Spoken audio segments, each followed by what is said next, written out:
देशवासियों के सामने कुछ लक्ष्य तय किए थे। जलवायु परिवर्तन की समस्या का समाधान करने के लिए कुछ सुनियोजित प्रयास प्रारंभ किए थे। आज उसी का परिणाम है कि देश के अंदर भी और उत्तर प्रदेश के अंदर भी वनाच्छादन बढ़ा है।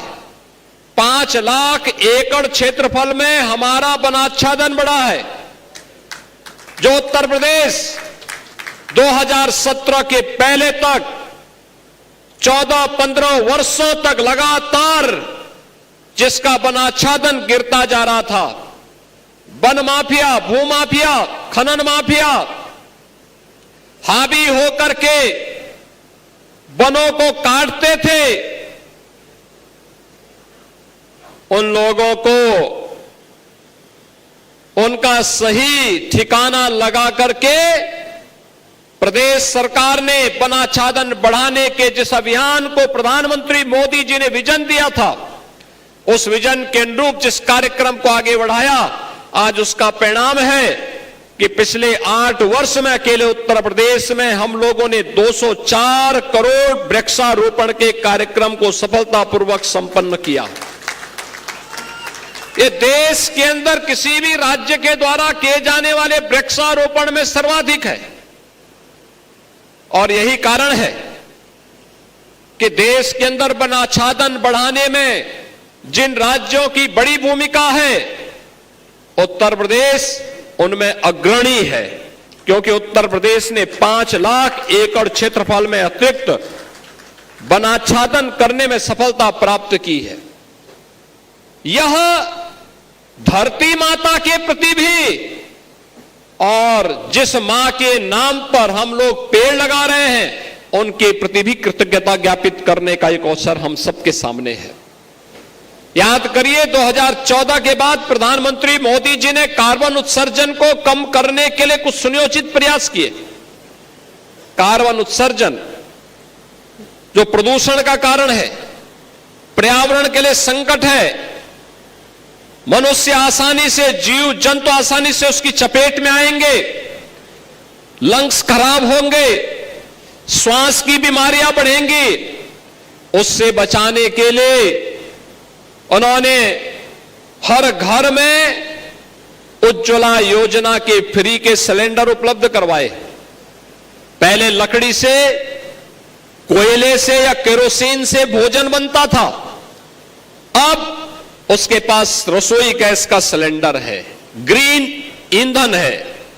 ये ग्रीन ईंधन पॉल्यूशन नहीं करता है, ना के बराबर है, न्यूनतम है, और उसके माध्यम से लगातार उसकी सेहत को ठीक करने का एक काम प्रदेश सरकार ने होली और दीपावली के दिन के अवसर पर उन परिवारों को फ्री में रसोई गैस के सिलेंडर उपलब्ध करवाने का कार्य किया है। लगातार हम पिछले 2 वर्षों से इस कार्यक्रम को आगे बढ़ा रहे हैं। एक तरफ घर में इस्तेमाल होने वाले ईंधन को हम प्रदूषण से मुक्त रखें, और दूसरी तरफ नगरीय क्षेत्रों में हेलोजन स्ट्रीट लाइट को हटाकर के एलईडी स्ट्रीट लाइट लगाई गई। हेलोजन भी कार्बन उत्सर्जन करता था, उसके कारण भी जो पर्यावरण को संकट खड़ा होता था, उससे बचाव करने का एक कार्यक्रम एलईडी स्ट्रीट लाइट से हुआ। इससे बिजली की खपत भी कम हुई और कार्बन उत्सर्जन को भी कम करने में मदद मिली। इसी प्रकार से हर घर शौचालय का कार्यक्रम उसी अभियान का हिस्सा है। बहनों और भाइयों, अनेक ऐसे कार्यक्रम हुए, और इस बार हमारी सरकार ने यह तय किया कि हम 37 करोड़ वृक्षारोपण एक दिन में करेंगे। आज वृक्षारोपण कार्यक्रम पर प्रश्न खड़ा करने वाले लोगों से मैं पूछना चाहता हूं, जब उनको अवसर मिला था तब वे लोग कुछ नहीं कर पाए, तब उन्होंने योजनाओं को भ्रष्टाचार का केंद्र बिंदु बनाया, लूटपाट का केंद्र बिंदु बनाया। आज हमारी सरकार 1 डिस्ट्रिक्ट 1 प्रोडक्ट दे रही है। वन डिस्ट्रिक्ट वन क्रॉप दे रही है। और इन लोगों ने, समाजवादी पार्टी रही हो या कांग्रेस या बहुजन समाज पार्टी, इन लोगों की सरकार थी, इन लोगों ने वन डिस्ट्रिक्ट वन माफिया दिया था। One district one mafia. इन लोगों ने परिवारवाद के नाम पर समाज में जहर घोलने का काम किया था। ये माफिया जंगलों के अवैध कटान करवाते थे, ये माफिया अवैध खनन कराते थे, ये माफिया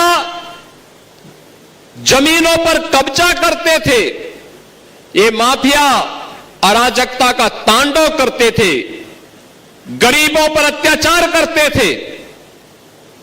लेकिन अब माफिया प्रवृत्ति के खिलाफ जीरो टॉलरेंस की नीति का परिणाम प्रदेश भर में देखने को मिल रहा है।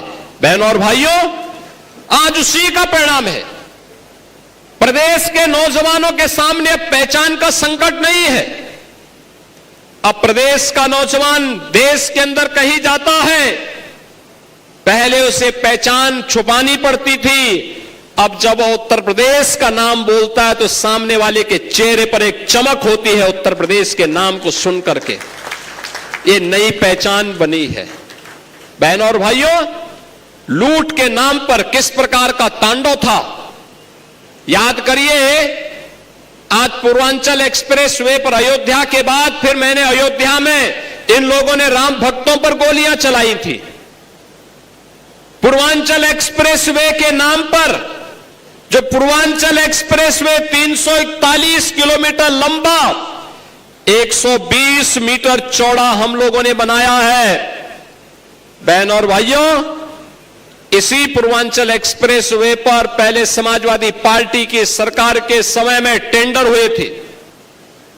उनका टेंडर था 340 किलोमीटर का, चौड़ाई थी 110 मीटर और उसकी लागत थी उनकी समय में 15,200 करोड़ रुपए। नोट करिए, 340 किलोमीटर लंबा, 110 मीटर चौड़ा और टेंडर में उनकी लागत इन्होंने बनाई थी 15,200 करोड़ रुपए। जब हमारी सरकार आ गई, भारतीय जनता पार्टी की डबल इंजन सरकार आ गई, इस सरकार ने जब देखा कि जमीन नहीं है, इन्होंने टेंडर कर दिए, उसको निरस्त किया गया और निरस्त करने के बाद फिर से विज्ञापन निकाल करके नए टेंडर आमंत्रित किए गए। अब 110 मीटर की बजाय 120 मीटर चौड़ा किया गया, 141 किलोमीटर लंबा बनाया गया और लागत आई है 11,800 करोड़ रुपए की। बहनों और भाइयों, ये जो लूट थी ये कहां जा रही थी? ये वही लोग हैं जो उपदेश दे रहे हैं। लखनऊ में है एक JPNIC, Jayaprakash Narayan international centre, JP गांधीवादी विचारधारा के लिए जाने जाते थे। देश के अंदर मूल्यपरक राजनीति के लिए जाने जाते थे। राजनीति में जिन्होंने मूल्य और आदर्शों को स्थापित करने की वकालत की, परिवारवाद की मुखालफत की, उस जेपी के नाम पर, जिन्होंने सर्वोदय के नाम पर समाज को जोड़ने का काम किया था, इन लोगों ने ऐसे सरदेय जयप्रकाश जी को भी बदनाम करने का काम समाजवादी पार्टी ने किया। याद करिए, JPNIC सेंटर जो बनना था लखनऊ में, इसकी लागत थी मात्र 200 करोड़ और 2017 मार्च तक 860 करोड़ खर्च हो गया और अभी तक पूरा नहीं हो पाया था।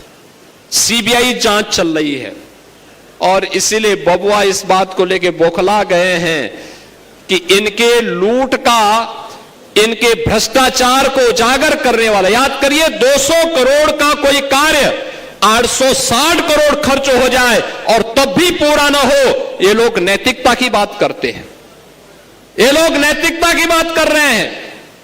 2012 से 17 के बीच 5 वर्ष में इन्होंने मात्र 26 करोड़ पेड़ लगाए और उसका भी कोई अता पता नहीं।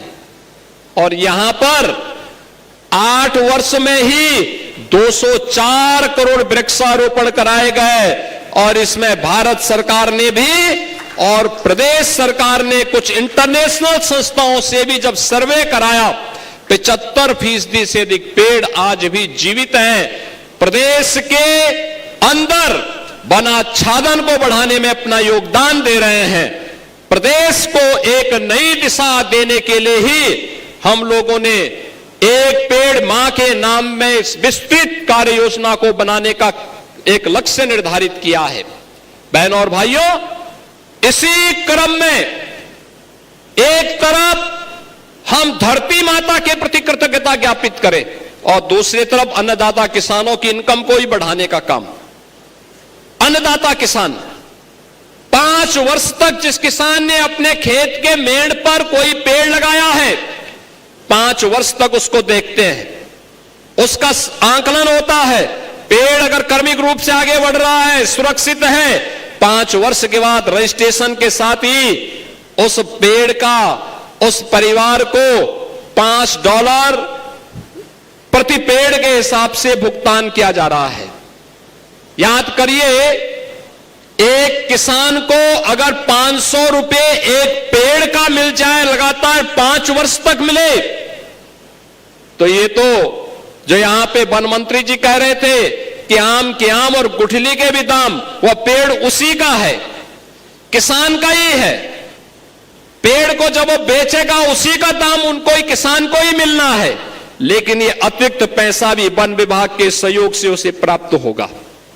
बहनों और भाइयों, ये सारी चीजें आज प्रदेश में युद्ध स्तर पर चल रही हैं। गत वर्ष हमने ऐसे 25,000 किसानों को लगभग 32 लाख से अधिक धनराशि वितरित की। इस बार 42 लाख से अधिक धनराशि उन अन्नदाता किसानों को वितरित होने जा रही है। आज के इस अवसर पर हम लोगों ने तय किया था कि प्रदेश के अंदर नदी पुनरुद्धार का जो कार्य हुआ है वहां पर वृक्षारोपण होगा। एक्सप्रेसवे के अंदर, एक्सप्रेसवे और सर्विस लेन के बीच में जो लैंड है उसमें वृक्षारोपण करेंगे और अमृत सरोवर जहां बनाए गए हैं वहां पे वृक्षारोपण होगा। और मुझे बताते हुए प्रसन्नता है, प्रातः काल से जो उत्साह है, अयोध्या में भारी बारिश थी तब भी हजारों लोग थे। वृक्षारोपण अभियान के साथ हर व्यक्ति जुड़ रहा था और आज उसी कार्यक्रम को आगे बढ़ाने के लिए मैं चिलवा ताल के इस HURL के केंद्र में के अंदर आया हूं। बहनों और भाइयों, इस ताल का भी हम रामगढ़ ताल की तरह पुनरुद्धार करवाने का काम करने जा रहे हैं। यह ताल भी अब रामगढ़ ताल की तरह होगा, क्योंकि रामगढ़ ताल में तो रवि किशन ने कब्जा कर लिया है। लेकिन यहां पर आप लोग परिवार के साथ आकर के घूम सकते हैं, पर्यटन का आनंद ले पाएंगे, अच्छा एक माहौल मिलेगा। और फिर एक तरफ HURL, एक तरफ ताल, यहां पे काफी ग्रीनरी रहेगी, काफी अच्छा स्पेस होगा, अच्छा पर्यावरण आपको मिलेगा। आज के इस अवसर पर मैं उन सभी संस्थाओं को जो इस पवित्र अभियान के साथ जुड़ रहे हैं, उन सबको हृदय से धन्यवाद देता हूं। और मुझे विश्वास है अभी 2 घंटे बाकी हैं, 2 घंटे बाकी हैं। इन 2 घंटों में हर व्यक्ति धरती माता के प्रति और अपनी मां के प्रति अपनी कृतज्ञता को ज्ञापित करने के लिए एक पेड़ मां के नाम अवश्य लगाने का काम करेगा। इस विश्वास के साथ मैं आप सबके प्रति अपनी शुभकामनाएं देता हूं। धन्यवाद। जय हिंद, जय जय श्री राम।